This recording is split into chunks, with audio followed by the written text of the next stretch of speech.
Wait, can I get you to squeeze half in? There we go, perfect.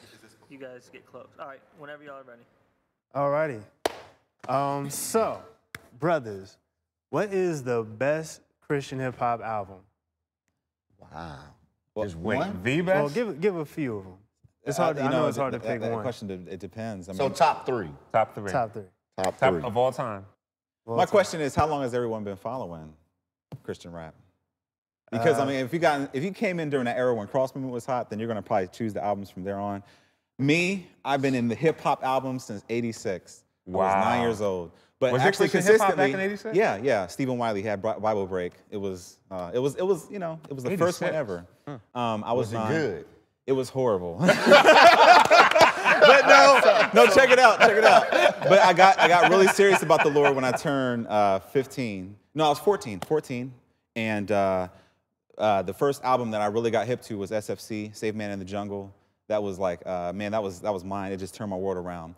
But I saw that the different phases of Christian rap as it went on. And the first album that just blew my mind was Gospel Gangsters Gang Affiliated. That was, now I know the name of the group sounds off and people are like, what is this? But man, I'm telling you, the production and everything, it was on of course at the time you had, NWA, you had Dr. Dre, but those guys, man, MC Solo, he's still one of my favorite MCs. So are you saying that Gang Affiliated is in your top three of all That's time? my top, I would say that's my, okay, this is what I'm gonna say. That was my favorite. I mean, it would be in the top three. It wouldn't be maybe my number one, but that was the one that made me go, oh my goodness. What are I used your to play other for two? friends and they were blown away. What are your other two? Okay, the number one album that Gang turned my world Affiliated. around was Heaven's Mentality.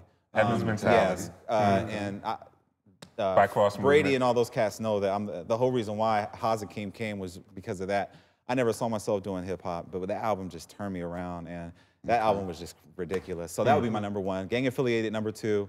Number three, oh man, Dynamic Twins, Words of the Wise. That was back in '90. That was a good album. Those brothers were slept on. Yes, I'm telling you guys, man. Now, when it comes to Christian rap, like it's cool. I'm able to actually sit back and look at how it's progressed. Quick question now: Is this just the nostalgia factor? Right. Old school. This is what I grew up on. When I was in junior high, I liked this girl, and we had the Dynamic Twins playing in the background. Right. My parents wouldn't let that happen. Mom and Dad. No, but you know what though? That's a good question. No, honestly though, if anything, yeah, there were some memories there because I was young, serving the Lord, and listening to that music when I was going, the second period, trying to witness to coworkers, like students and stuff, and they were listening to their thing, and I would say, check this out. There's a lot behind that. Okay. But as far as an album that made me go, man, okay, Christian rap is becoming legitimate now. This is when it becomes legitimate. I would say T-Bone's first album was kind of hot. He just sounded too much like a lot of the artists at the time. Matter of fact, he had that way of trying to sound too much where it sounded like it wasn't him. Okay. Whereas like Cross Movement, Gospel Gangsters, and some honorable mentions, Freedom of Soul. No, I just have to say their names. Top three. Freedom of Soul. Okay, go ahead, Next, guys. me. In no particular order, I would have to say Christology. And the reason I say Christology is I actually hated it when I first heard it. I hated all East Coast music. But, Welcome to the family. by God's grace. But, you were born again at some point. I guess you can say that. But yeah, once I listened to the album, really for the first time, I just saw how we was regurgitating everything this dude had already said. So it was just amazing to hear all those in-depth truths being communicated way back then. And I mean, just dope lyrically. Deuce has not been able to do anything like that since. Will not be able to do anything like that. Okay. But that was an amazing album. Okay. Number two for me would probably be, of all time, would probably be Flame's album, Flame. I had a His feeling first you were gonna joint? say His Flame. first album. The reason I say that is I don't necessarily think that's his best album artistically. Okay. But I think that album had a great impact on Christian hip hop. Like this was the first time Cross Movement would say stuff, but Flame was coming at theological necks. Right. Like, yo, one is Pentecostal throwing cats over the bus, you know what I mean? And for us in St. Louis, that was a pivotal album. It just, and for me, that's what it was. It was more the impact. I remember picking it up when it first came out, and it's raining, and we riding in my brother's car, and we listening to it. You know, so that had a deep impact. Number three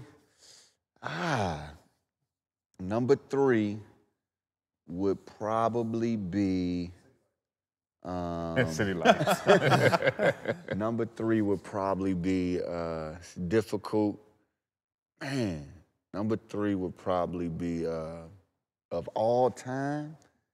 Dang, man, why y'all ask this question? Number three, I would probably say is Holy Culture. That, and the reason is, I mean, that's the first Christian hip hop album I ever heard. Okay. Wow. Like, and But I heard. Christology came out before that. I didn't hear Christology first. You heard, okay, so then you followed. Oh, so you caught on to that like a couple of years after it was out. Yeah. Christology was cool. The only thing about Christology, in my opinion, was that the production, it just needed a little bit more personality in the production, in my opinion. Deuce's rhymes were ridiculous in that album, but that's just one person's opinion. Me? What about you, Shy? Talk to us, man. Talk to us. Christology, without question. Without Christology, there's no lamp mode.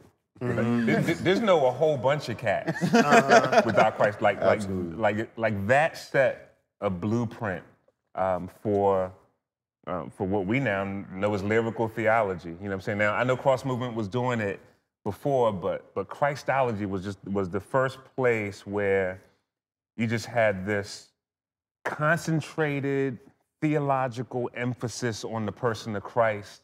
And I mean, it's classics on that joint, I yo. agree, yo. So I would say Christology. This is in no particular order. Killing Sin, yo. Killing Sin, again, for me is,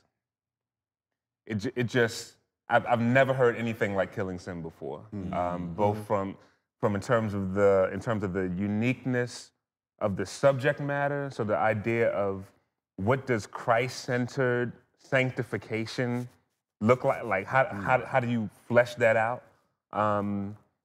And just, I think it's lyrically brilliant. I think that the tracks match like the tone of whatever the particular song is perfectly. I think that's a brilliantly executed album. And then lastly, you know, I'm probably gonna have to say After the Music Stops, Lecrae. I wanted to say that too. And the reason why I say that is because of the impact that it had on the genre. So kind of like in the same thing what you're saying as far as Flame is concerned. I think After the Music Stops really took kind of what Reach and the brothers from the South were doing, and Jesus music just took the genre to another level. I agree. And I think as a genre, we're still seeing the repercussions of that. So I agree. Just a question. I'm sorry. I don't mean to butt in. I'm always talking when it comes to stuff like this. But okay, do you guys base like the top 3 albums on the impact they've had, or as far as the musical side of it? I mean, is like for me, like when I mentioned the albums that we had, like, you know, it's more or less the talent. Not to say these cats don't have talent. I'm not saying that at all. I'm just saying, but if these didn't make as big of an impact, would you still rate that as a top? See, I don't know that you can necessarily divorce the two. I agree. Because, yeah, so you can, I guess you can kind of, you can talk about just strictly the artistic side of things. But I do think when you talk about if we're talking about the greatest albums, or I don't know if it's the most technically skilled albums, I don't know if there would be different categories, but when you talk about projects that shape a particular genre, that like, there's certain projects that after they drop, things are not the same anymore, and I think that has to be included when you start talking about greatness as far as a project is concerned. That's true. And those albums they may not be lyrically phenomenal. Like Lecrae isn't the greatest lyricist I ever heard in my life. And he'll say that. You know, but when it comes to creating songs and like after the music stops, the stuff that was done on that album was like, yo, like another bar has been set. Oh, I got you. And it just changed the game of what we know. Like everybody started doing that. Right. You know what I mean? That's so true. I think those they play a pivotal role in the album. Just a question, not to take away from the artist. It's just like Cross Movement's first album did that for me. You know what I mean? But regardless of if it made a big impact or not, I still thought it was a hot album. So Gotcha. yeah. Yeah, I think I would agree. I think all three of mine have already been listed.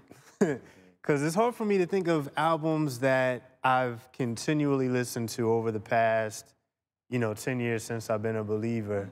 But I think Heaven's Mentality was one of my favorites from the movement. Christology was definitely like Shah said, just the blueprint for me.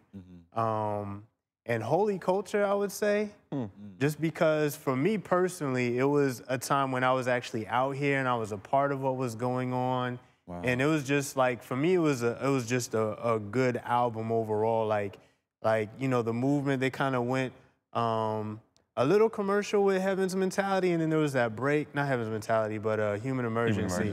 And so like with Holy Culture, they had more of that organic sound again, and like a lot of the beats were really good, and I was really cool with Fish, so I was really feeling his production at the time, and he had a lot of beats on there. And so it was just an exciting moment for me, just being connected with the Cross movement and being around. So I think those would be my three. So yeah, I think that's it. Nice. Much more could be said. Yes. But amen.